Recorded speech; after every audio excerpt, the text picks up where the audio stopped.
Hola amigos, ¿qué tal? Bienvenidos a esta Conexión Ciudadana, este programa que los transmitimos todos los días viernes.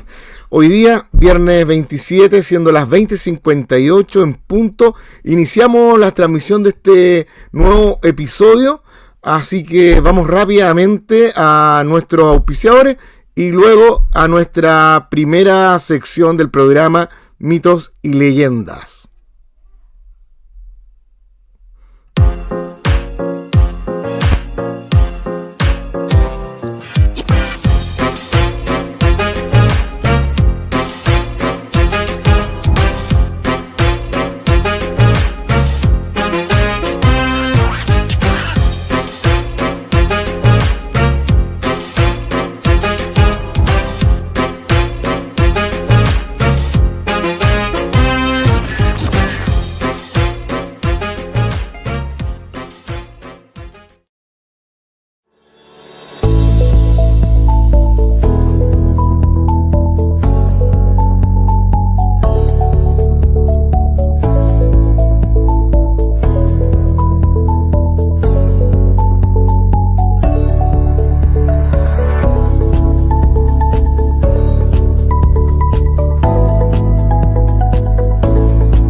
Bueno, ya estamos con Juan Pablo Álvarez. Hola Juan Pablo, ¿qué tal? ¿Cómo estás? ¿Y tú cómo estás, Guillermo? Muy bien, Juan Pablo, aquí con un nuevo viernes, con este entretenido programa y por supuesto con tu entretenida sección. Hoy Así día, es. bueno, teníamos continuación, ¿cierto, Juan Pablo? Sí, pues la última vez que, bueno, que estuvimos hablamos de la Conmovisión Selknam y hoy día queremos hablar de una de las ceremonias más importantes, diría yo, dentro de los pueblos originarios de Chile, que es la ceremonia del Jaín. Así es. Bueno, tú me dices, tenemos algunas imágenes de apoyo, así que no sé, tú me dices cuando las vemos y bueno, vamos un poquito contándole a la gente un poquito. ¿Por qué crees que el pueblo Selknam creó esta ceremonia del Jaim, Juan Pablo? Mira, ubiquemos primero al pueblo Selknam o Selknam en la Tierra del Fuego. Entonces imaginémonos ese frío de allá, la gente que ha tenido la oportunidad de estar allá. Yo tuve esa oportunidad, estar en esa tierra hermosa.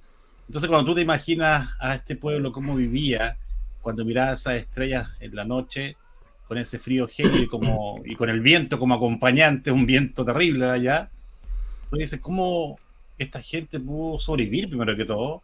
Y luego tener esta eh, conexión espiritual hacia su cosmovisión, hacia sus creencias, en mirar el cielo y comprender, obviamente, hacer toda una deducción finalmente de la creación del cosmos desde Temauquel hasta la creación de la vida del ser humano con el ser que les mencioné la vez pasada con Kenos.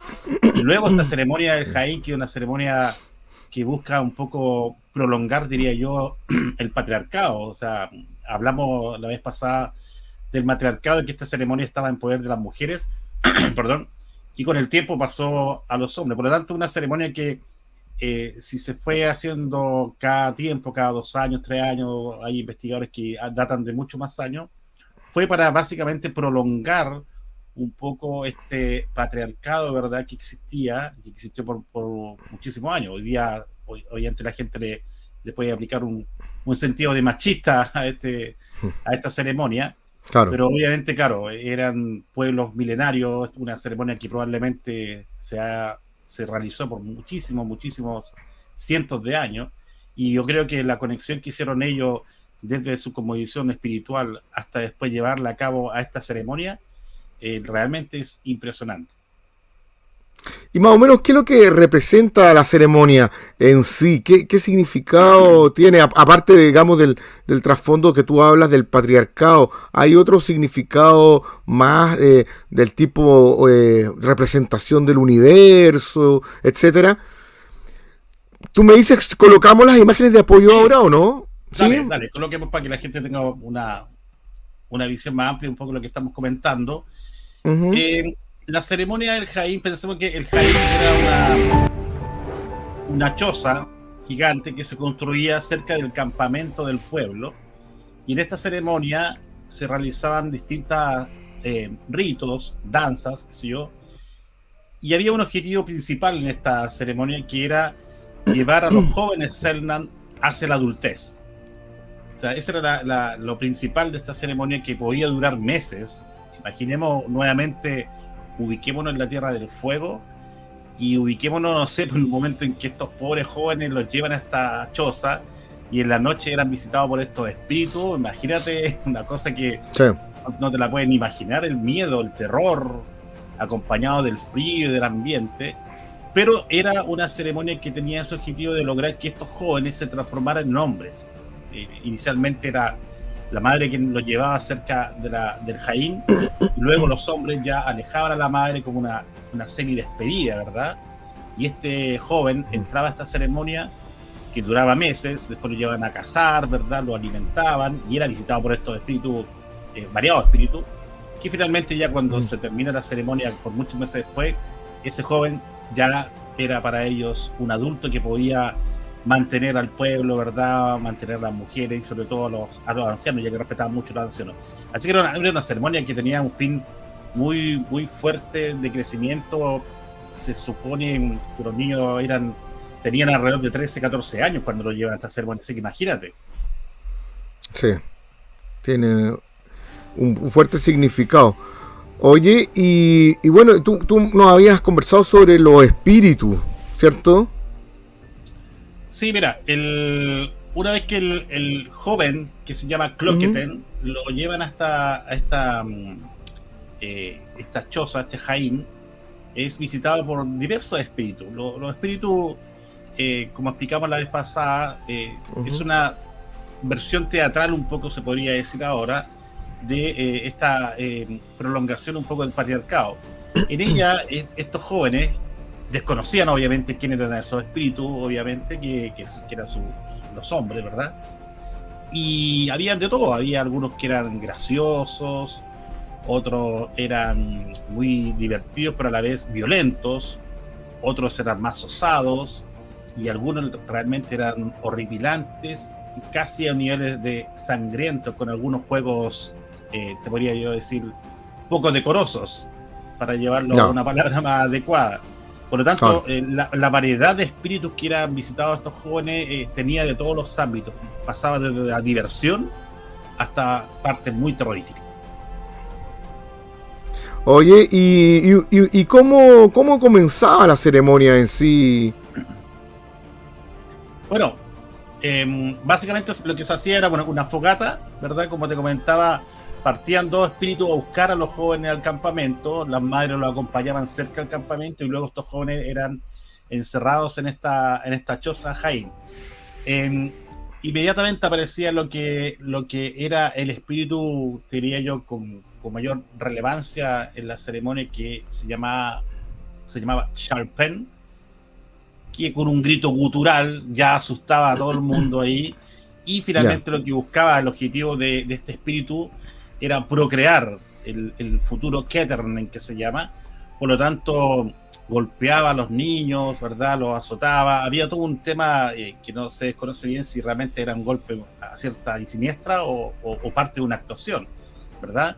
Eso un poco todavía no se sabe bien de acuerdo a los libros que se han investigado.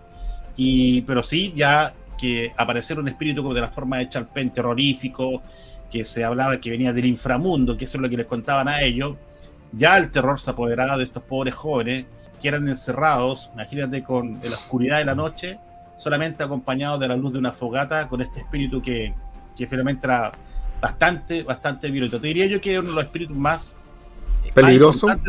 Más peligroso y más importante de la ceremonia, que luego es acompañado con una serie de otros seres especiales y realmente extraordinarios. Oye, y bueno, ¿y qué otro espíritu aparecían, Juan Pablo, dentro de estos espíritus que acompañaban a estos jóvenes? Mira, la verdad que son variados. Piensa tú que la ceremonia duraba muchos meses, por lo tanto se iban apareciendo distintos espíritus. Bueno, ahí tú vas a colocar algunas fotografías que hay tomadas por Martín Gusín de hace muchos años atrás. Comencemos, por ejemplo, con los famosos los Chort. Los Chort eran, imagínate, dentro del Jaín eran 7 espíritus que se colocaban ahí como pilares que representaban los cielos, los Chon, y básicamente casi no respiraban, estaban erguidos ahí, detenidos, mirando qué ocurría dentro de ellos. Habían otros que se llamaban los Chor subordinados, que ayudaban a estos mismos a buscar, qué sé yo, alguna ofrenda, algunas cosas, que eran como sus ayudantes. Por otro lado tenían tenían los Agilan, que los Agilan también eran otros espíritus que acompañaban a los Cloqueten cuando tenían que ir a cazar o cuando eran arrancados por algún espíritu que lo quería llevar al inframundo. Las imágenes que tú estás viendo son diversos espíritus que aparecían en la ceremonia del Jaín. Recordemos a la gente que era una especie de actuación, ¿verdad? Si lo miramos de una forma teatral. Eso que tú ves ahí era una representación. Claro, una representación. Por ejemplo, su indumentaria. Claro, Tanu, que es uno de los que más a mí me encanta, ya que está tapado completamente. Es la hermana de Chalpen y viene del inframundo solamente a mirar, no habla, se mueve, es indiferente ante todos. Y la verdad que imaginarse este acto en que este espíritu va caminando en el pueblo sin hablar, lentamente, ya la verdad que yo me lo imagino y ya me da un poco de terror. Bueno, y hay una serie de más, aparece el más conocido de todo, que es Jalajache, que es el que tiene como dos ciertas extensiones en su cabeza, que es el que más se dibuja, se ilustra cuando hablan del pueblo Selknam. Jalajache se toma el mentor acá, ¿cierto? Como esperando algo y salta de pronto como violentamente hacia estos pobres jóvenes. Tiene 2 nombres, se conoce como Jalajache o también Koteix. Tienes otro que en la parte un poco más divertida, te diría yo, está Kulan, que es una especie de mujer que engaña a su marido, ¿verdad? Va en busca de estos jóvenes, los lleva al bosque y luego aparece su marido Kuchman, donde la gente del pueblo participaba y le gritaba pocas veces como gorreado, ¿cierto? Claro. Y él preguntaba dónde estaba su esposa, nadie le quería decir y se desquitaba con los pobres jóvenes Cloqueten ahí hasta que aparecía su esposa que lo engañaba. Entonces habían partes ciertamente también muy, muy divertidas y otros que tengo por acá también anotados como Hashe y Wakus, que eran seres que ayudaban a Chalpen también a cumplir muchas cosas. Por lo tanto era un desfile, lo que está hoy día escrito de la ceremonia de 1923, si mal no me equivoco. Algunos coinciden que fue preparado para Martín Gusinde y otros dicen que bueno, hay otra serie de espíritus que la verdad que nunca fueron ilustrados, fotografiados o mencionados en esta ceremonia, así que la verdad que nunca vamos a saber realmente la cantidad de seres extraordinarios que pasaban por esta ceremonia. Oye, ¿y al final cómo terminaba la ceremonia en sí? Mira, como te comentaba, duraba meses, ¿cierto? Se podía prolongar, algunos mencionan que también duraba muy breve tiempo, dependiendo de qué es lo que querían hacer. Y esta ceremonia también tenía algunos eventos como algunas danzas y juegos. Por ejemplo, recuerdo aquí anotado el juego de Kulpuch, donde los hombres y mujeres se empujaban entre ellos también, de cierta forma de ir aplicando la fuerza femenina y masculina, ¿verdad? Hacían unos juegos muy, muy divertidos. Por ejemplo, la lucha de Hostan, que ellos saltaban como pingüinos, ¿cierto? En filitas también. Otro era, por ejemplo, la danza de Kiwanix, que es una especie de ronda donde se hacía una ronda femenina chica y una ronda más grande de hombres. Esto es un poco lo que se mostró en la última ceremonia. Y el otro era el rito de Shautoxer, que es un rito que está relacionado con el tema ambiental, el tema del mal tiempo, donde los hombres se abrazaban y las mujeres le arrojaban agua helada, obviamente, No. a los hombres en la espalda. Bueno, era una serie de, no solamente de la visita de los espíritus, sino que estas danzas que te mencionaba, estos ritos, y todo esto terminaba con el nacimiento de Keternen, que es el justamente que está mostrando en pantalla, que es ese ser, imagínate, como lleno de plumas, no tiene rostro, es como un ave que recién nace, ¿verdad? Recuerda que los Selknam tienen una conexión muy fuerte con la naturaleza y sobre todo con las aves y los seres vivos que los tratan como sus propios hermanos. Entonces, finalmente termina con este ser que tú ves en pantalla, con el nacimiento de Keternen, y donde obviamente los espíritus ya después desaparecen de la ceremonia y los jóvenes ya vuelven a su campamento como hombres, ya después de haber pasado por todo esto que estamos comentando. Oye, y cuéntanos un poquito, ¿quién fotografió esta ceremonia y quién la documentó, quién la llevó un poquito a la historia para que nosotros ahora podamos conocer de esto? ¿Quién fue esa persona? Mira, ahí estas fotografías son la mayoría de Martín Gusinde. Bueno, está el museo Martín Gusinde y la Tierra Austral, ¿verdad? Y también hay documentos de Anne Chapman, que fueron como los grandes investigadores.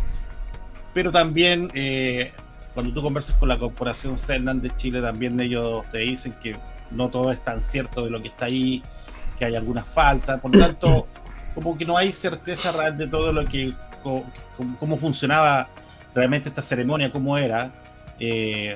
Para eso obviamente hay que tener más claro una conversación con los descendientes Selknam, que recuerden que la Corporación Selknam y el propio pueblo está tanto en Argentina como en Chile hoy día, y sí, se está discutiendo una ley que se reconozca a este pueblo como un pueblo vivo, y también ya se reconoció el genocidio Selknam, que es algo atroz que ocurrió, la verdad que es vergonzoso, por no decirlo de otra forma, y se está tratando de reconocer, ¿cierto?, como un pueblo de Chile, ya con los 10 que ya existen obviamente en la ley.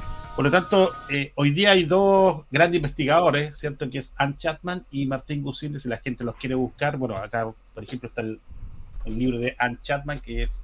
Estos libros los publica Pehuen Editores, creo que se llama la editorial. No. Y son libros realmente muy, muy bonitos. Bueno, aquí tienen todo. Ilustrado, muchas fotografías de estas que están acá, la verdad que no la encuentran en internet. Y la gente obviamente puede aprender muchísimo más de esto. Oye, y a propósito de eso, gente que nos está viendo y que está interesado en aprender tal vez más de la ceremonia Heim, o quiere aprender otras o más sobre la cultura Selknam, ¿cómo lo puede hacer, Juan Pablo? Mira, nosotros como Fundación El Arte de Leer, nuestra misión, ¿cierto? Nuestro objetivo es difundir este conocimiento. Sabemos que tenemos que seguir aprendiendo. Esto que acabamos de conversar, obviamente, es un avance, es un acercamiento a la gente. Yo agradezco la oportunidad que tú me das a mí y a la Fundación en tu programa, porque hay poco espacio para hacerlo, la verdad. Y lo que queremos generar nosotros es que las personas se hagan un tiempo para aprender de esto. Para ello pueden entrar a la página web de nuestra fundación, www.fundacionelarteleer.org, y ahí pueden inscribirse en los cursos digitales gratuitos que tenemos para aprender de este pueblo Selknam, y no solamente de la cosmovisión Selknam, también Rapa Nui, Mapuche, Aymara y prontamente Tehuelche, que estamos trabajando. Nuestro objetivo es difundir, es ayudar a este conocimiento y a esta identidad que no se pierda. Tú sabes muy bien, lo hemos conversado anteriormente, que la verdad que se habla muy poco, da mucha pena cuando tú vas a los colegios y la verdad es que tú nombras al pueblo Selknam que estamos hablando hoy y no saben ubicarlo en el mapa. O sea, ya parte todo con esa tristeza. Menos conocen obviamente su cosmovisión o esta ceremonia que te acabo de contar un poco. Así que es un trabajo arduo que vamos a tener entre todos los que estamos trabajando en pro de la identidad y de los pueblos originarios, sin politizarlo, sino que dando a conocer obviamente un una cosmovisión, no solamente este pueblo es hermosa. No tenemos para qué estar mirando las mitologías de otros pueblos, ¿cierto? Claro. Nórdica, griega, romana. Nuestra cosmovisión es hermosa, es amplia, es entretenida, apasionante. Por lo tanto, yo invito a la gente a que visite nuestra página web, se inscriba, hay una serie de becas gratuitas, así que no queda más que darse el tiempo para uno mismo, para decir, bueno, voy a dedicar un poco de mi tiempo a aprender de mi identidad. Dejamos entonces invitados a los amigos desde ya, a los que están interesados, a visitar, ¿cierto? A visitar la página web de la fundación y inscribirse en estos cursos que hay que aprovechar, son gratuitos, así que para los niños, para los adolescentes que quieran profundizar un poquito en lo que son la historia de los pueblos originarios, ya que son los orígenes de nuestro país, por lo tanto tienen un valor cultural tremendo. Así que invitarlos desde ya, Juan Pablo, y por supuesto también invitarlos a que vamos a seguir conversando, ¿cierto? Este es un segundo episodio de esta sección y vamos a tener un tercero probablemente con ya otro pueblo originario, ¿cierto? Sí, y ahora ya vamos a avanzar a otro pueblo. La idea de estas cápsulas es entregar un primer acercamiento. Como les comentaba, el curso digital que tenemos en la fundación es un curso que puede durar más o menos entre 8 a 10 horas hacer todo ese curso. Por lo tanto, la idea es que lo vayan haciendo parcialmente, ¿verdad? Y bueno, es lo que acabamos de mencionar es algo así al lado de lo que es el conocimiento, claro, de lo que hemos trabajado. Bueno, todavía no quiero adelantar que otro pueblo vamos a ver en el próximo episodio que nos encontremos, pero obviamente lo que vamos a presentar también va a ser muy, muy interesante, ya que todas las cosmovisiones, que son varias en nuestro país, son muy entretenidas y muy interesantes y casi una obligación aprenderlas. Perfecto, Juan Pablo. Entonces nos veremos probablemente cerca de las fiestas patrias, por ahí más o menos lo que yo calculo, así que en el mes de septiembre. Así que yo creo que es una instancia muy entretenida para empezar a las fiestas patrias y por lo tanto con cosas que son de nuestras raíces. Así que sí, quedamos, la invitación queda hecha y nosotros nos veremos entonces en una próxima ocasión, probablemente por ahí entre medio o finales de septiembre, Juan Pablo. Sí, tú me avisas, obviamente la gente se acuerda de los sí, solamente en junio. Sí. La verdad que hay que acordarse siempre de eso. Es como también te comentaba un día, se acuerdan de los escritores solamente en el mes del libro, después se olvidan completamente. Exacto. Así que feliz de juntar nuevamente en esta forma digital para que la gente continúe aprendiendo. Gracias, Juan Pablo, y nos vemos entonces en más o menos unas 3 semanas más. Un abrazo y agradecido, ¿eh? Que estés muy bien, muchas gracias. Gracias por la oportunidad, cuídate. Igual, chao, gracias. Chao.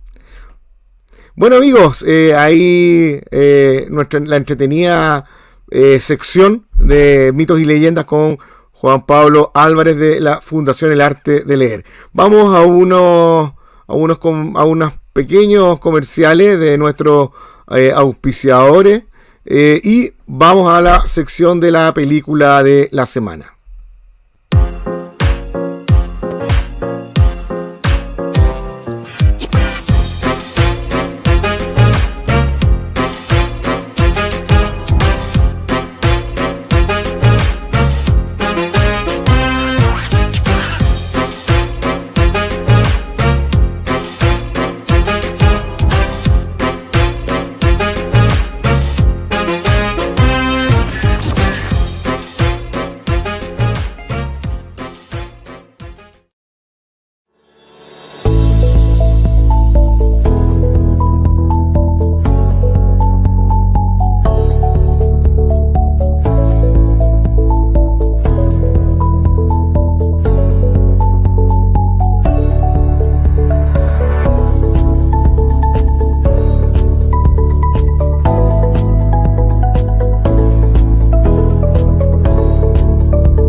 Bueno amigos, iniciamos esta sección. Esta semana, la verdad las cosas que Luis Riquelme está con bastante trabajo, así que no nos va a acompañar, así que bueno, yo les voy a contar un poquito de las dos películas que tenemos seleccionadas para la semana de hoy, y sin obviamente primero presentar a nuestro auspiciador oficial de esta sección, que son las poleras y artículos publicitarios Pulahue, ya, ahí está su Instagram, pucha. Él les hace una polera a la medida, con el diseño que ustedes deseen. Ustedes le sugieren más o menos su idea. Y poleras Pulahue y artículos de publicidad Pulahue les diseña y les crea su polera o su tazón publicitario o lo que ustedes deseen. Bueno, para iniciar esta sección del programa, vamos a ir a nuestra primera película. Esta es una película que se estrenó esta semana en Good morning, Miss Garcia. en la plataforma Prime. En la plataforma Prime. Y bueno, es una película, podríamos decir que es de ciencia ficción. Ya, la verdad de las cosas, su nombre es en inglés es Songbird, pero acá en Prime llegó con el nombre de Infectados, ¿ya? También en España fue llamada Inoculados, ¿ya? Bueno, una película bastante especial, podríamos decir que es de ciencia ficción. Ocurre en el año 2024, donde el virus que estamos viviendo, esta pandemia del coronavirus, el SARS-CoV-2, muta y produce una enfermedad llamada COVID-23, ¿ya? Bueno, COVID-23 justamente es por el año en que aparece esta nueva mutación. La verdad de las cosas, bueno, esta es una película, podríamos decir que es dramática, de ciencia ficción. Está dirigida por Adam Mason y como les contaba yo, varios eventos ocurren en este año 2024, donde se van infectando gente con podríamos decir, una enfermedad COVID-23 bastante violenta, ¿ya? A los pocos minutos de la infección, con síntomas como fiebre, tos, y tenía un desenlace fatal muy rápido, ¿ya? Ahí, bueno, se puede apreciar en esta película que bueno, hay bastante drama. Aquí las personas vivían en cuarentena permanente, ¿ya? Y eran penados por la ley el salir de su hogar, ¿ya? La otra característica especial de esta película es que también contenía gente que era inmune al virus, ¿ya? Y por lo tanto eran etiquetados con una pulsera como inmunes y podían circular libremente, ¿ya? Se ve bastante violencia, hay un poco también de abuso de poder de ciertos grupos en esta pandemia que es tan restringida. Y es una película interesante de ver, ¿ya? Tiene actores, la verdad, las cosas no tan conocidos, pero sí yo puedo contarles que hay una actriz que es Demi Moore, que vuelve a la pantalla en esta película, que diría yo que es una de las actrices más destacadas de esta película y conocida, ¿ya? La verdad las cosas, yo vi la película, es una película que yo diría que es una película de bajo presupuesto, ¿ya? Entretiene en algunos momentos, pero en otros momentos causa un poco de choque. La verdad las cosas que dentro de lo que es un poco la crítica norteamericana, generalmente esta película no se llevó muy buenas críticas, tuvo críticas ampliamente negativas. Por ejemplo, Rotten Tomatoes, que es una página importante de comentaristas de cine, tiene una aprobación de un 10%, ¿ya? En general es una película un poquito que está claro a la vanguardia por lo que estamos viviendo, ¿ah? Pero creo que no es mala idea, digamos, para aquellas personas que quieren ver alguna película de contingencia. Entretiene en algunos momentos más que en otros. Así que la recomiendo, yo le pondría una nota 4, ¿ya? La verdad las cosas no... tiene cosas interesantes, por ejemplo, ahí está el productor, uno de los productores fue Michael Bay, que es el productor de la película Transformers, de la saga de los Transformers, ¿ya? Así que dentro de todo, digamos, a pesar de que no fue tan exitosa esta película en los Estados Unidos, tiene productores importantes y, como les decía, actores importantes como Demi Moore. Así que está disponible en la plataforma Prime, ¿ya? Así que bueno, los invitamos a ver esta película para tener una concepción distinta de lo que es una pandemia mucho más estricta, ¿ya? Que la que, por ejemplo, estamos viviendo ahora, ¿ya? Así que un futuro bien apocalíptico nos lleva a esta película, ¿ya? Bueno, aparte de esta película, yo quería un poquito también comentar una segunda película un poquito más antigua, ¿ya? Una película que se estrenó por allá del año 2006 y que me pareció bastante interesante, ya que también es una película que tiene que ver con pandemia. Pero que yo diría ya que es una película mucho más clásica, ¿ya?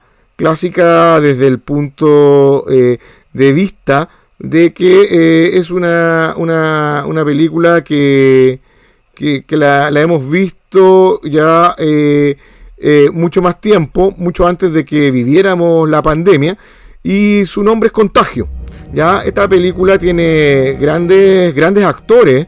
Es una película de un presupuesto mayor.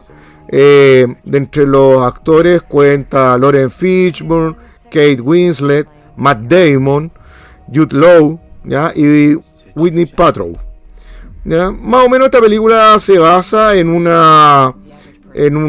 inicia, digamos, de una persona que viene justamente de China, la cual había estado en un mercado de animales muy similar a la historia real del COVID-19, ¿ya? En un mercado muy similar a Wuhan, ¿ya? Donde por supuesto había a la venta animales exóticos que en China son muy valorados, ya que según la mitología de ellos, pueden estos animales, el consumir estos animales salvajes exóticos, monos, serpientes, ya murciélagos, les transmite un poder especial a los chinos, ¿ya? Bueno, y hay una persona que viaja justamente desde China a Minneapolis, ya que justamente es la personaje de Winnie Paltrow, que inicia un cuadro infeccioso con fiebre, con sintomatología similar a un estado gripal mucho más fuerte, mucho más potente, y que de repente a los pocos minutos fallece, ¿ya? Y de ahí se va generando una transmisión de este virus, ¿ya? En cadena, bastante rápido, y que muestra una realidad muy cercana a la cual estamos viviendo, ¿ya? Con importantes cuarentenas, ¿ya? Con fuerza militar en la calle, con control de salidas, control de ingresos, ¿ya? A mí me pareció bastante entretenida. Creo que esta película sí que es muy recomendable. Está en varias plataformas, porque como les digo, esta es una película que yo podría decir que es una película que es más clásica, más antigua, y por lo tanto es muy recomendada que la puedan ver, ¿ya? Así que lo que yo les puedo decir y contar es que tiene muy buena trama, e incluso yo diría de que predice un poco lo que nos pasó a nosotros en el año 2020, ¿ya? O 2019, finales del 2019. Llama mucho la atención de que, por ejemplo, el director estuvo relacionado con el tema de varias pandemias, sobre todo de la H1N1, por ahí en el año 2009-2010. ¿Ya? Es dirigida por Steven Soderbergh, ¿ya? Y él se basó en su guión en varias historias de médicos epidemiólogos que habían justamente vivido el tema de la pandemia de la gripe aviar, de la H1N1. Y en base a eso, la verdad las cosas llama mucho la atención, porque justamente el virus que él elige es el coronavirus, ¿ya? Y es un coronavirus que podríamos decir que tiene las características prácticamente similares o iguales al coronavirus que tenemos, al SARS-CoV-2, ¿ya? Por lo tanto, llama la atención de cómo en el año 2006 este director llega a un poquito a predecir lo que nos va a ocurrir en el año 2019.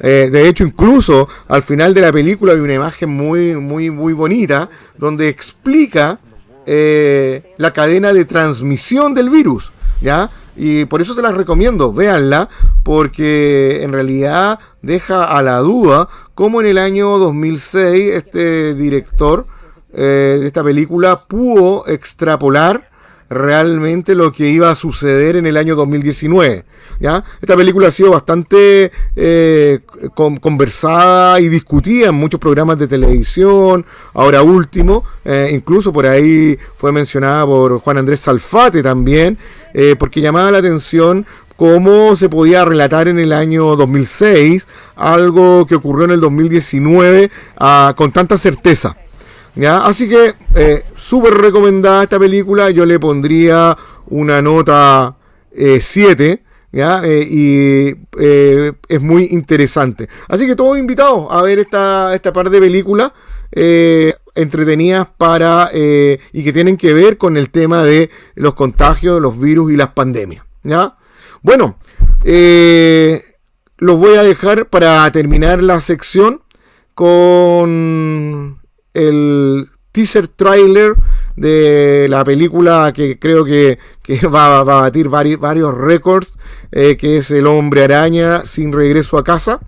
De hecho el trailer es récord en visualizaciones, ¿ya?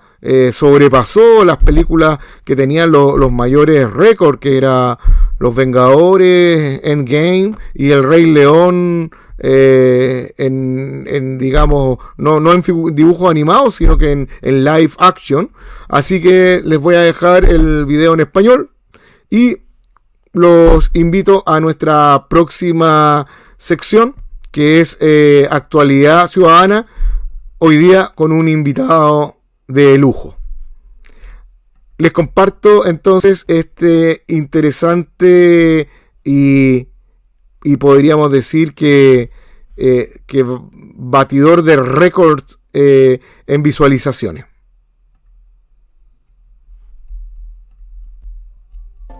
Mira, esta es buena. Hay quien opina que uno de los poderes de Parker es hipnotizar a las hembras igual que los machos de araña. Venga, para. Sí, mi señor araña. ¿Podemos quedarnos aquí todo el día? Ahí abajo es una locura. Así es, amigos. Spider-Man es en realidad Peter Parker. Escuche, yo no maté a Misterio.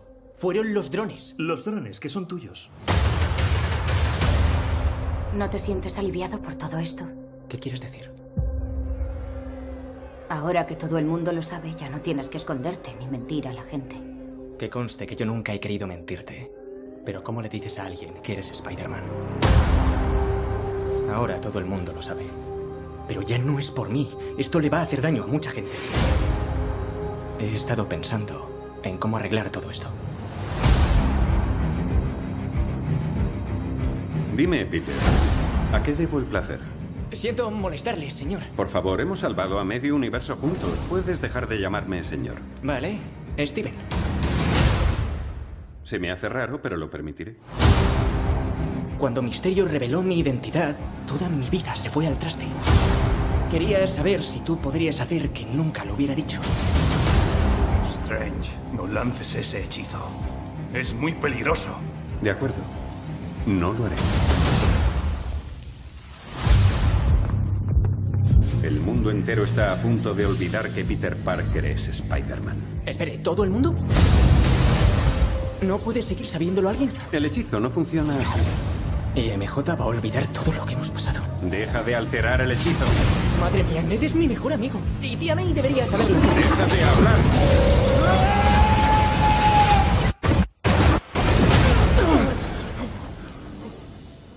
¿Qué ha pasado? Hemos alterado la estabilidad del espacio-tiempo.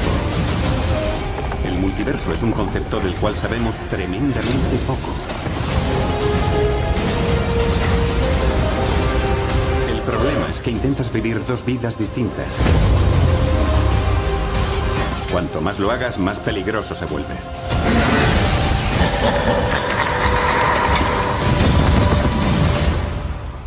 Ten cuidado con lo que deseas, Parker.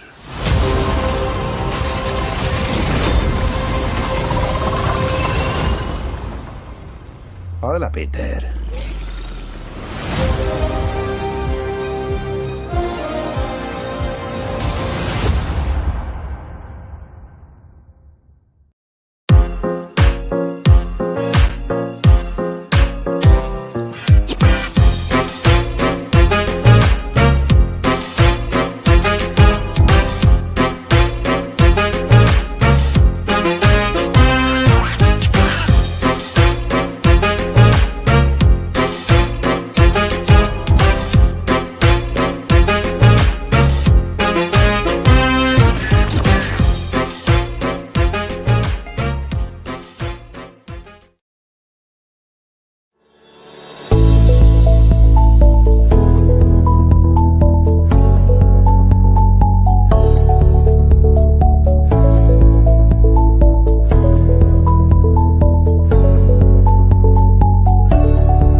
Bueno amigos, ahora estamos ya en nuestra sección final y central con un importante invitado, el queridísimo profesor Álvaro Brantes, profesor de geografía y que hoy día nos va a contar sobre el entretenido y a la vez también importante tema que son los sismos. Profesor Brantes, un gusto saludarlo, qué bueno tenerlo acá con nosotros. Bueno, buenas noches, doctor Marconi, gusto saludarle, le agradezco primero sus palabras y también le agradezco la consideración, la generosidad suya de invitarme a este programa para poder transmitir algunas pequeñas cositas que es importante que la gente pueda ir haciendo un poco más, tribalizando, si quiere un poco ir internalizando temas, palabras, conceptos, ir haciendo más accesible, más tomable, no tan oscuro este mundo de los sismos, este mundo de la geografía, de la dinámica de placas y todos estos temas que al principio cuando se llenan de nombres la gente un poquito se pierde, pero es importante poder analizar esto. Así que encantado, yo feliz de estar aquí en todos los programas que usted me quiera invitar, no solamente a hablar de geografía local o de sismografía o de sismología, digo, sino también a algunas otras cosas asociadas que tienen que ver con fenómenos de tipo más galáctico, si usted quiere, y otras cosas más que siempre van asociadas, digamos, ¿no? Ni un problema, profesor. Encantado yo de tenerlo acá. Para mí un orgullo tenerlo. Profesor, y cuéntenos un poquito, bueno, ¿qué es lo que son los sismos? ¿Cómo se forman? Cuéntenos un poquito de eso.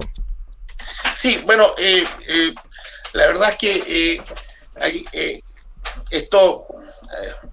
hay distintas los orígenes de todo esto. Como nosotros no tenemos un laboratorio así como para ver, no, tampoco tenemos películas de lo que pasó en la historia de la Tierra, digamos, ¿no? Pero la mayoría de los investigadores serios sostienen que en un principio que no haya existido este fenómeno de placas, digamos, ¿no? Por allí hay una teoría que dice que estas placas se quebró, se trizaron después de un gran impacto asteroide. Que hay pero sí hay una cosa muy clara: hace 60 millones de años atrás, en lo que es el periodo Cretácico Terciario, que se llama, por eso se llama momento KT, porque en inglés Cretácico con K, terciario, KT, momento KT, el momento Cretácico Terciario, que hubo un gran impacto que penetró la corteza terrestre, eso sí está claro. Eso sí está claro, y produjo muchas cosas, entre eso las grandes cadenas del Himalaya y muchas otras cadenas montañosas por las compresiones y los movimientos que generó, y altamente probable que cuando era un solo gran continente, con Pangea o después con Gondwana, dos continentes, Eurasia y África, en fin, haya habido un aumento en la dinámica de esos movimientos. Pero, ¿por qué hago este alcance?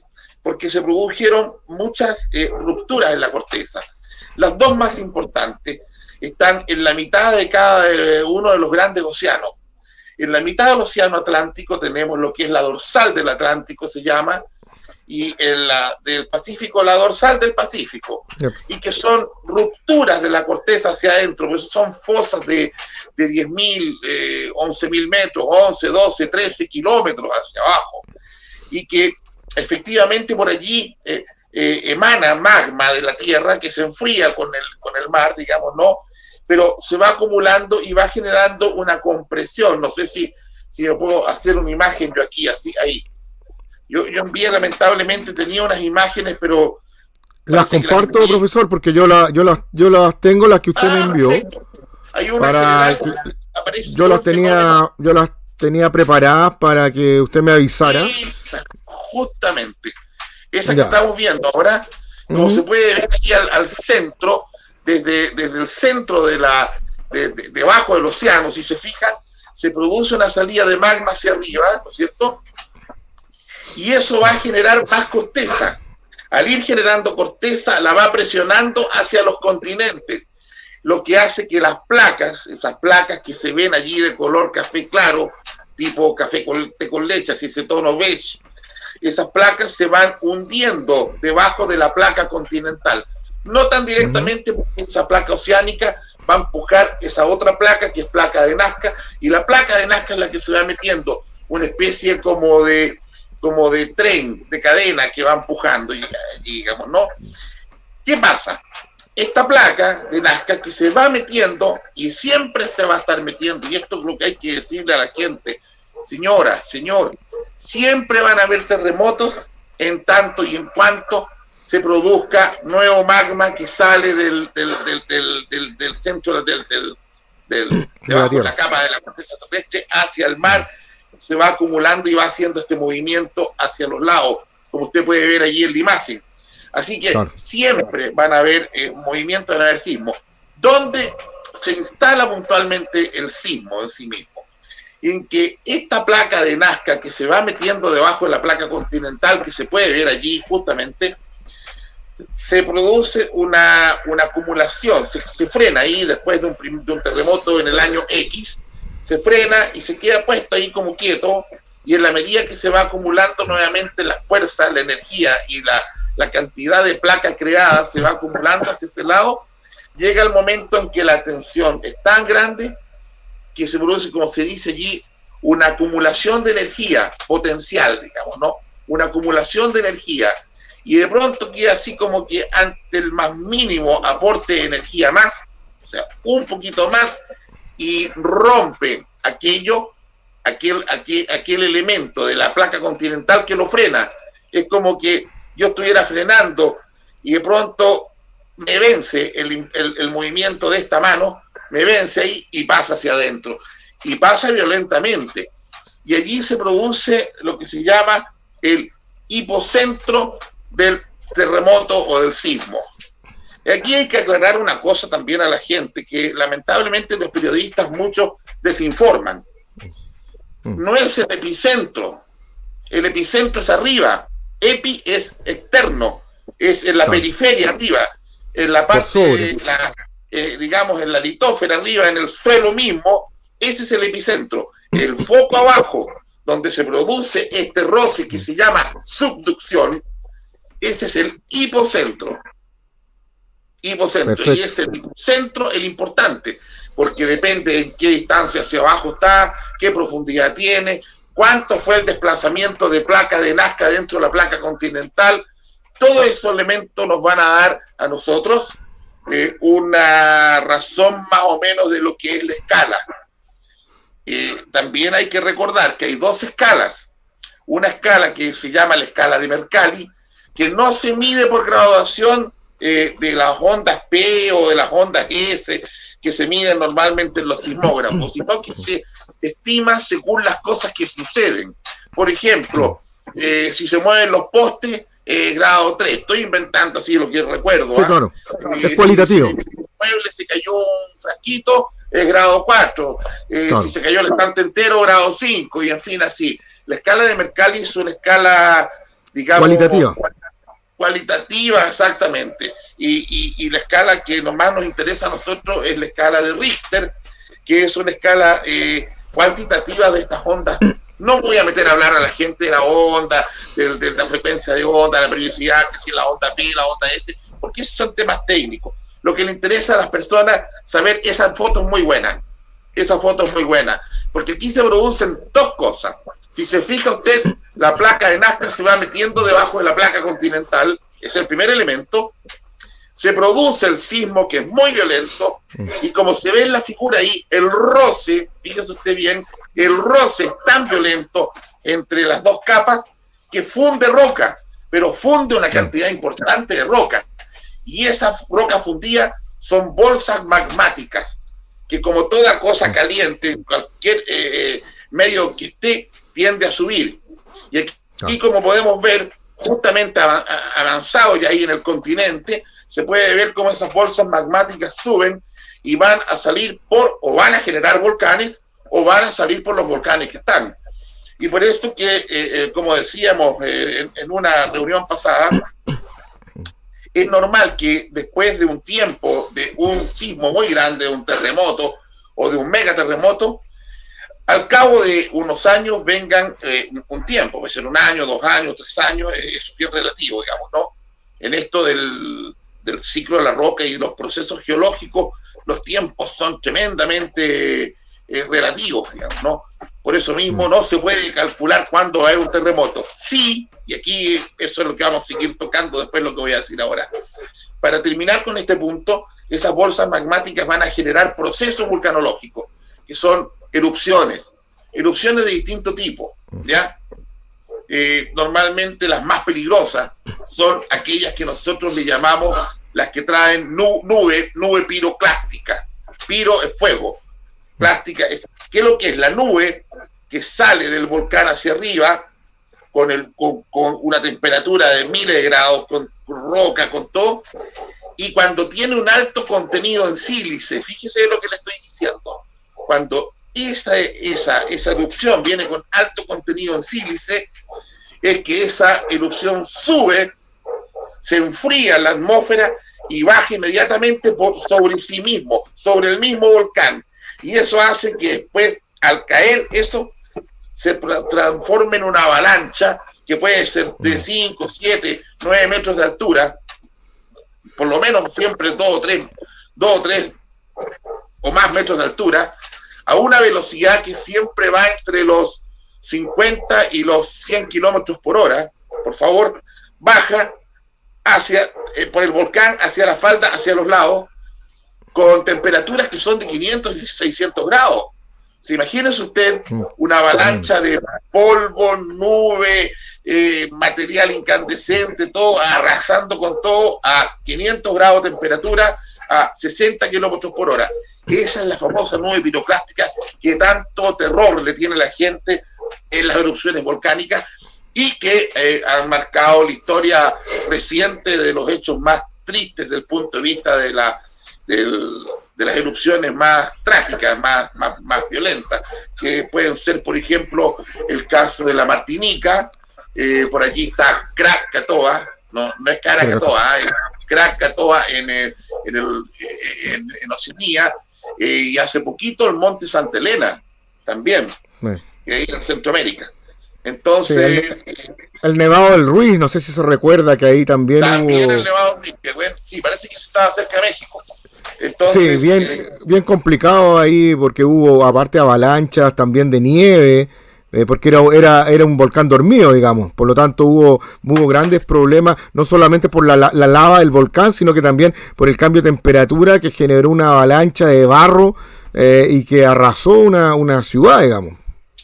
Exactamente. Aquí nosotros la última erupción que tuvimos así con avalancha fue la de Chaitén, la avalancha de Chaitén, la avalancha de Chaitén, sí, en Chaitén, pero antes la más violenta yo diría que fue la del Villarrica en 1972, la del volcán Villarrica, que arrasó con una cantidad importante de camping y de zonas de veraneo ahí entre Villarrica y Pucón, ¿no? Arrasó al camping Huimpalayo, el camping Millaray.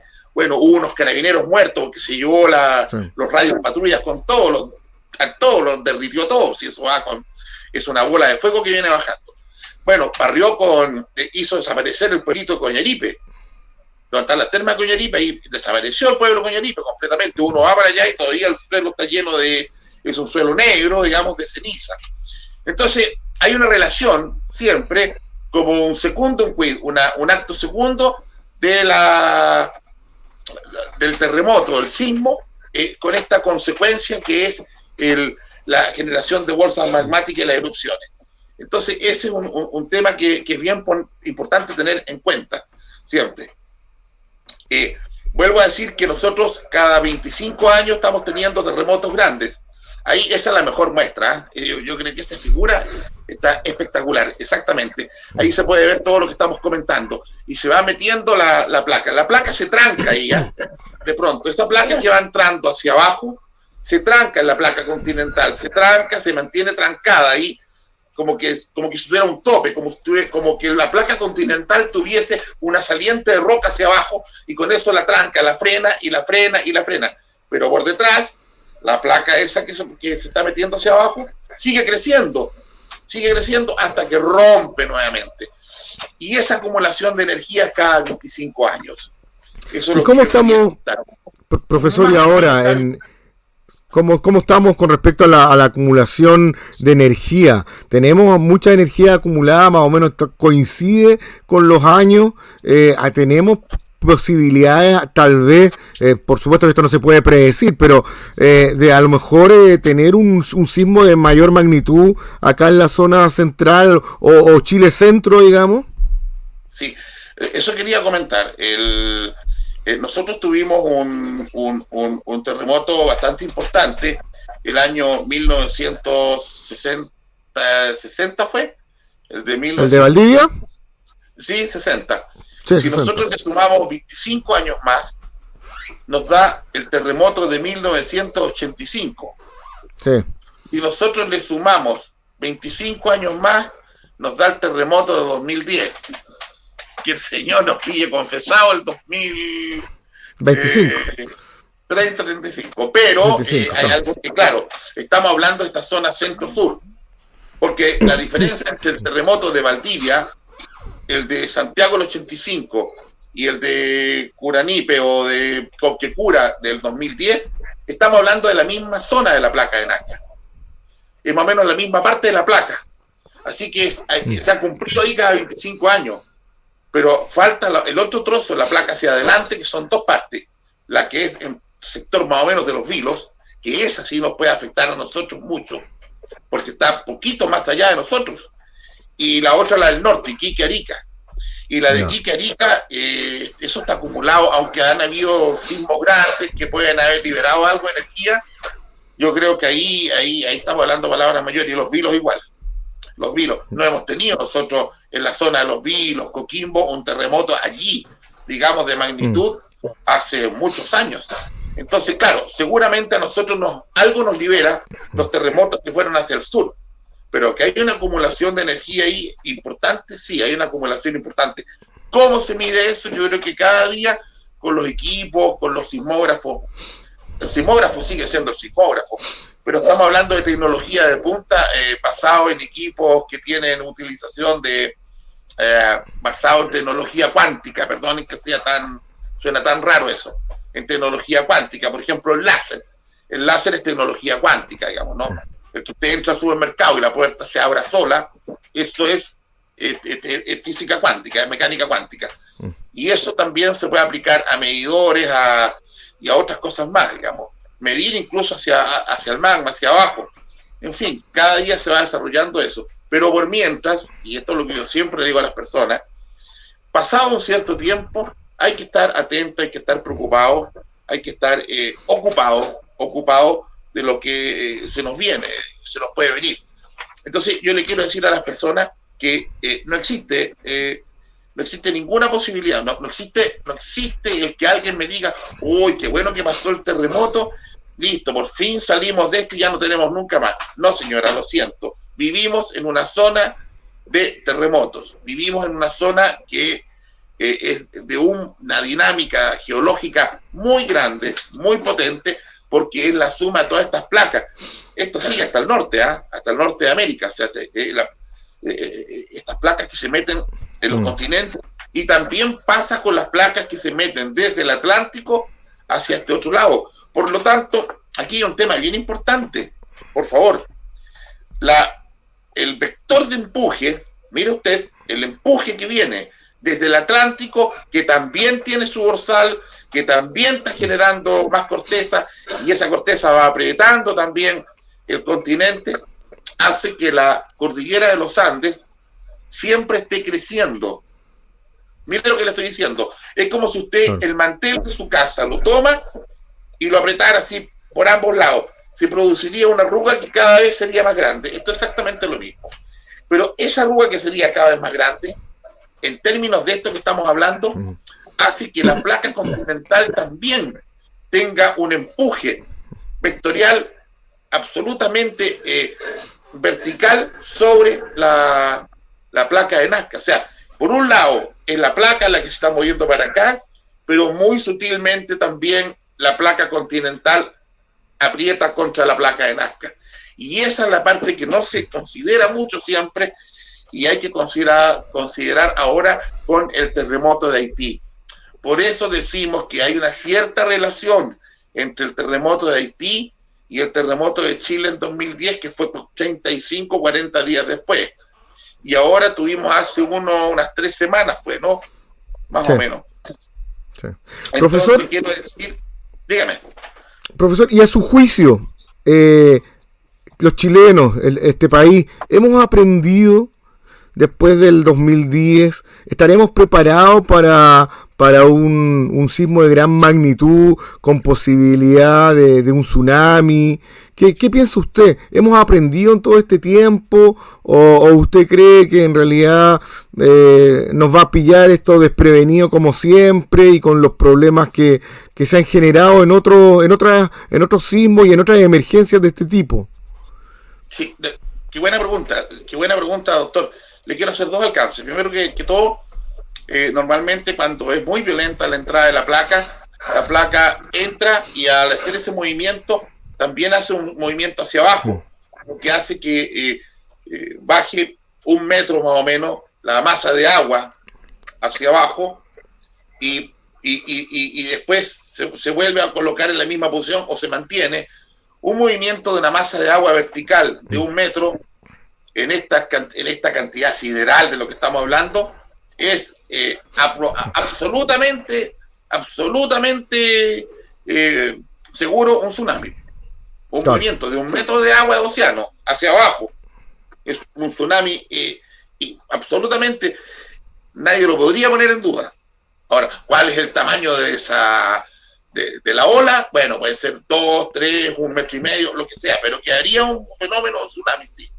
Pero ¿qué es lo que me llama la atención a mí? A mí me llama la atención algo que tiene que ver con la conducta del chileno, que no solamente tiene que ver, así que bueno, porque la pregunta yo la voy a abrir un poquito para no solamente hablar de los tsunamis.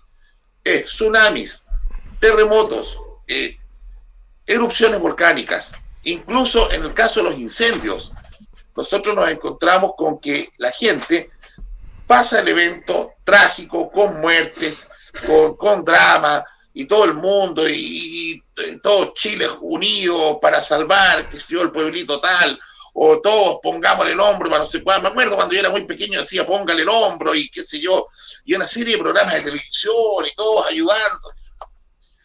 Cuando vino la erupción del Villarrica, dijeron, mira, por esta entrada del río Trancura, estoy inventando, no recuerdo si era el Trancura, pero el río que estaba hacia arriba, no puede volver a construirse nada, que es la franja que es fácilmente, yo diría que es más o menos como de unos 300, 400 metros, porque cuando usted tiene una erupción volcánica, usted no puede decir que el río volcánico va a ser de 2, de 3, de 5 metros, y que como bien dice usted, como viene con nieve, con palos, maderos, árboles y todo, es una avalancha en el fondo. Uno no puede decir, mira, va a ser de 20, 30, 50 metros. Entonces se estableció como franja de protección 400 metros hacia arriba. Estamos hablando del camino entre Villarrica y Pucón, donde una propiedad ahí en una casa de 120 metros cuadrados, en un sitio de 500 metros cuadrados, debe costar unos 300 millones. Póngase usted. Aquí entra lamentablemente el vil dinero. Y cuando estamos hablando del vil dinero y también la porfía de la gente.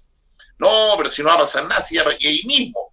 Mire, en la misma zona donde fue el incendio de Valparaíso, está lleno de casas nuevamente. Algunas partes no, pero en muchas otras partes está lleno de casas y si hay un incendio se va a repetir lo de Valparaíso. Después tenemos Dichato. En Dichato barrieron todo el borde costero. Ahí están construyendo igual que al principio. No, la ley dice que no, pero usted sabe que echa la ley, como dice el dicho, echa la trampa, así que por ahí apareció un señor, metió una casita, entonces fui el otro, y al final, al cabo de los años, vuelve a ocuparse el borde costero en plano, vuelve a ocuparse las mismas salidas de las nubes piroclásticas del volcán, y volvemos a lo mismo. Es decir, no es que no aprendamos nada, sino que al final, cómo categorizamos las cosas, a qué le damos más importancia. Y lamentablemente parece que el negocio inmobiliario siempre está por encima absolutamente de la salud humana, de las precauciones y todo. Aquí en Viña del Mar, al lado de las torres famosos Coracero, había un oleoducto y una cosa del ENAP, ¿no es cierto? Sí. Había una lucha intestina de los ciudadanos, de la gente, los vecinos, para que no se coloque ahí una verdadera enjambre de edificios, porque eso abajo es tierra que está contaminada con petróleo, con todo. Sí, la gente no tiene ninguna, lamentablemente falta conciencia, falta madurez cívica, doctor, nos falta madurez cívica. Estas cosas no son tema en Suiza, en Austria, en Suiza esto no es tema. No es tema. En Suiza me encontré con un señor, perdone que me salga de esto, que tengo que contárselo esto. Me encontré con un señor que estaba indignado porque le habían cobrado mal los impuestos. Estaba ahí, el señor se quejaba, pero indignado, sulfurado, un tipo como 2 metros de altura. Entonces yo dije, le están cobrando más impuestos a este señor, ¿cómo puede ser?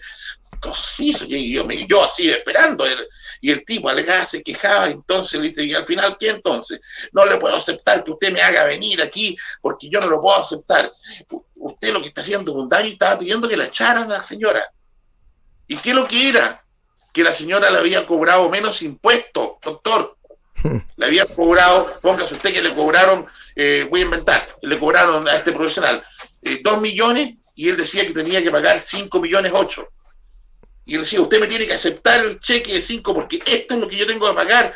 Si usted se imagina en Chile a alguien diciendo, oiga, no, usted me está cobrando 3.800.000 pesos menos. Bueno, después de eso uno dice, es un problema cultura, un problema país. Y eso también nos hace a nosotros y nos llama la atención. Por eso es que es muy bueno que uno diga estas cosas aquí en su canal, que esa falta de madurez ciudadana es la que hace que no nos ocupemos nos preocupemos como diciendo, uy, qué terrible sería que nos pasara esto, pero no hacemos nada. Y hablo del ciudadano medio, ¿eh? De la clase media, no estoy hablando de niveles sociales, el ciudadano medio es relajado, total, esa cosa tan chilena de que en el camino se arregla la carga. Y ahí tenemos los resultados. Por eso es que yo quiero felicitar a Matías Pereira, director de BRIPROCET, del cual yo soy asesor comunicacional del punto de vista de los temas que son de geografía, historia y temas afines, qué sé yo. Yo quiero felicitar a BRIPROCET, a esta brigada de protección civil de Zapallar, que está a cargo de Matías Pereira, por la labor que están haciendo, que es educativa y de ir previniendo a la gente también. Oye, ¿qué estamos haciendo? ¿Qué va a pasar? Va a venir un terremoto y nos vamos a encontrar sin teléfonos satelitales, sin linterna, sin botiquín, sin alimentos no perecibles, sin agua. No se olvide que tenemos un problema serio de agua. Una contaminación de agua por un terremoto y estamos liquidados. Entonces, lo que yo, cuando me invitan a estos programas a hablar de los sismos, tema que a mí me gusta mucho y trabajo sobre ese tema, y de los sistemas de alerta de terremoto y todo eso, lo primero es que digo yo, que aquí nos tenemos que ocupar de cómo las poblaciones deben adaptarse a los riesgos de terremoto. O sea, si la población no está preparada, usted ha visto los japoneses, es increíble la conducta del ciudadano japonés con el terremoto. Nadie sale arrancando, todos van en fila para un lado, el otro para el otro, el otro va a tomar aquí, todos tienen una tarea, una misión. Entonces, yo los invito a que se revise eso, principalmente ver, vino un terremoto hoy día, simular en su casa, simule un terremoto. ¿Qué pasa si hoy día en su casa usted tiene un terremoto a las 3 de la mañana, grado 9, no quedó nada parado, quedó su casa nomás? ¿Qué hace usted? ¿Qué haría usted? ¿Qué arreglaría en su casa como para que no muera un pariente suyo, ni Dios quiera un hijo, la hermana, la mamá que vive con usted? ¿Qué haría usted? El closet con las puertas abiertas que tienen artículos, arriba tiene una lámpara, eso le cae a una persona en la cabeza, le rompe la cabeza. Y hay que pensar que en un caso de terremoto, en un caso de tsunami o de cualquier tragedia de ese tipo, especialmente catástrofes naturales, lo primero que se llenan y se colapsan son los centros de urgencia.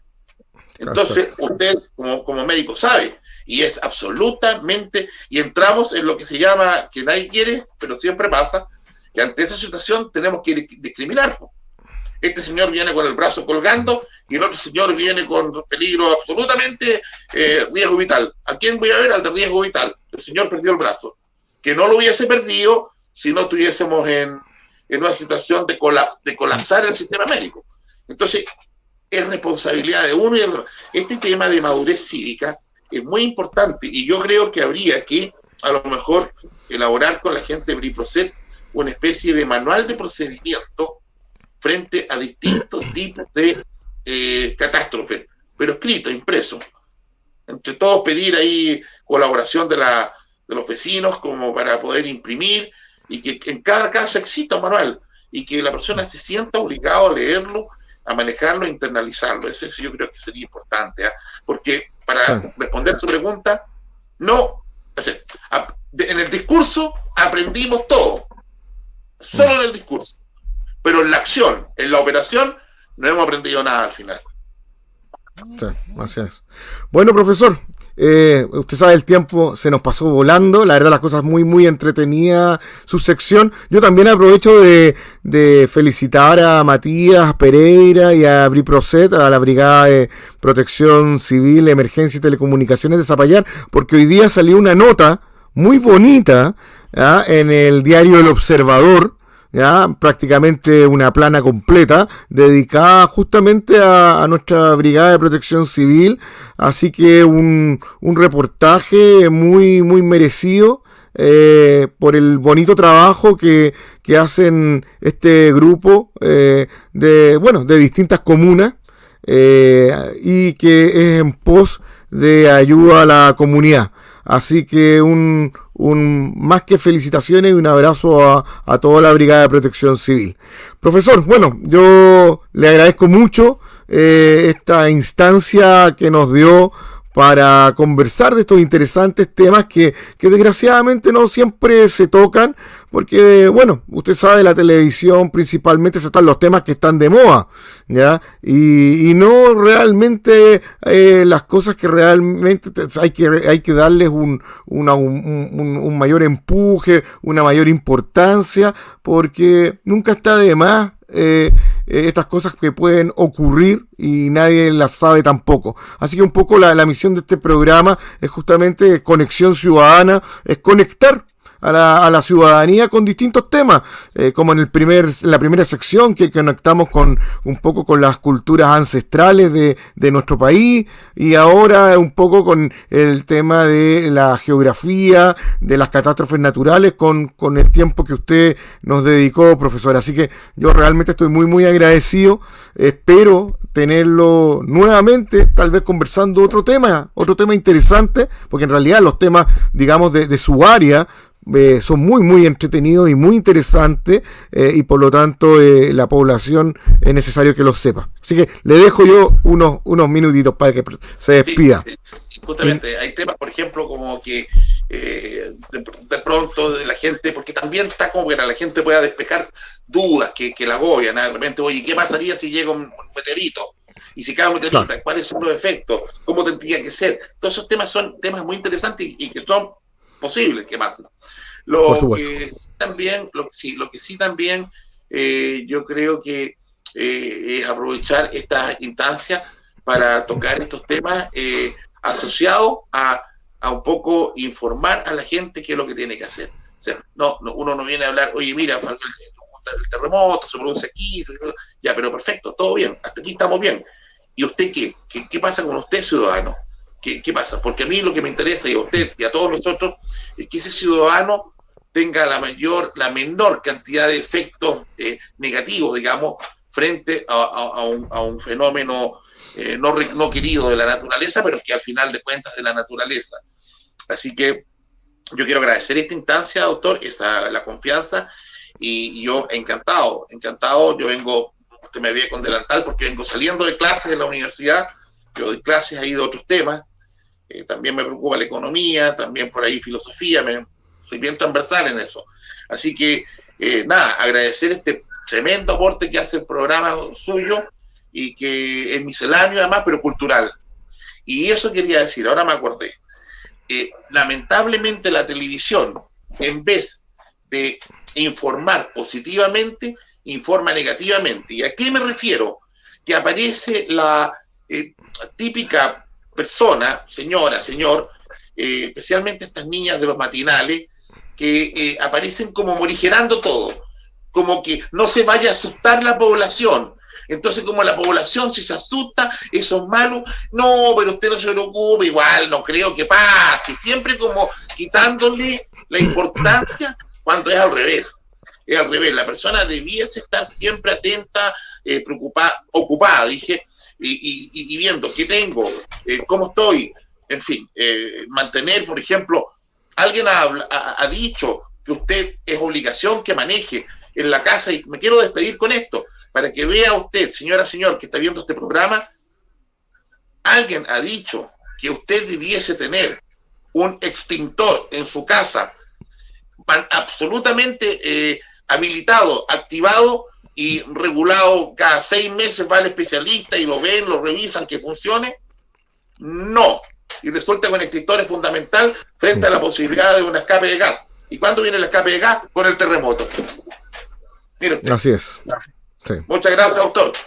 Gracias, profesor. Un abrazo, y estamos en contacto. Muchas gracias. Gracias. Vale. Bueno, pucha, excelente el profesor Brantes, que nos pudo contar sobre los sismos, sobre los temblores, cómo se producen, etcétera. Así que agradecidos por todo lo que nos entregó hoy día. Nos ha llegado una invitación, ya, que bastante bonito para la gente de Catapilco. Voy a leer un poquito esta invitación. acá está. La voy a compartir, de hecho, también, para que ustedes la vean. Y dice así. La parroquia de Catapilco lo invita a nuestra procesión y caravana en honor de San Luis, rey de Francia, patrono de la parroquia de Catapilco, el 25 de agosto, digamos, ¿ya? Y San Alberto Hurtado, patrono de la capilla de la hacienda de Catapilco, que se conmemora el 18 de agosto. Y la invitación es para el domingo 29 de agosto para que acompañen en familia con su vehículo a una procesión y caravana desde la parroquia hasta la laguna de Catapilco, donde se celebrará una misa de campo en honor a nuestros santos patronos y para rogar, pedir, suplicar por la lluvia para nuestra tierra. ¿Ya? Así que todos invitados. Los horarios: a las 14 horas, saludo de bailes religiosos en la parroquia de Catapilco, en la calle de San Luis, esquina calle El Blanquillo. A las 14:20 horas, procesión por la calle San Luis hasta la calle José María Mercado. 14:30 horas, inicio caravana hasta cruce del camino a la hacienda con camino a las Mestizas. 14:45, encuentro con comunidad de la hacienda y su patrono. Continuación de la caravana hacia la laguna. Y a las 15 horas en punto, este domingo 29 de agosto, una misa de campaña en la laguna de Catapilco. Así que todos invitados a esta linda actividad religiosa este domingo, ¿ya? Eso por un lado. Y además nos llegó también mensajes de justamente la Brigada de Protección Civil, donde nos informa el informe meteorológico válido para este sábado 28 de agosto, donde estará cubierto a nublado variando a parcial, con temperaturas del día entre los 15 y 18 grados y noche madrugada entre 7 y 8 grados. El resto de la semana, hasta el miércoles 1 de septiembre, va a estar nublado variando a despejado, con temperaturas similares. Hay que destacar que van a haber amaneceres fríos, con una salida del sol aproximado a las 7-8 minutos y una puesta de sol a las 18:28 y última luz penumbra a las 18:40. Tendremos una visibilidad de 30 kilómetros con una humedad relativa del aire del 70%. Y además, los amigos de Briproset nos recuerdan de que este sábado 4 de septiembre se realizará el cambio de hora de verano en Chile, ¿ya? Los relojes, cuando indiquen las 0 horas, se adelantarán en 1 hora. Le agradecemos a Briproset toda la información que nos dan todos los días viernes con respecto a lo que es el pronóstico meteorológico y además de otras interesantes e importantes ayudas que nos van dando, ¿ya? Así que agradecido. Como siempre, un mensaje a aquellas personas que están pasándolo mal, que están con alguna complicación, alguna enfermedad, fuerza, ojalá puedan recuperarse pronto. A aquellas personas que salieron de su enfermedad y que están en rehabilitación, mucha fuerza para que puedan realmente recuperarse totalmente y volver a la normalidad en su vida. Y seguir cuidándose, todo el mundo, uso de mascarilla. Aunque estemos todos prácticamente en fase 4, no relajarse, ¿ya?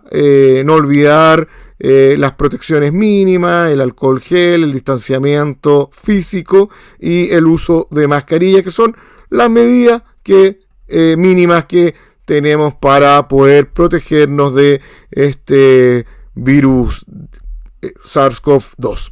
Así que por mi parte, les agradezco que nos hayan acompañado el día de hoy y la invitación queda para este próximo viernes con otros interesantes y entretenidos invitados, al igual que hoy día. Así que buenas noches a todos y que tengan un excelente fin de semana. Muchas gracias por la compañía. Chao, chao, que estén bien.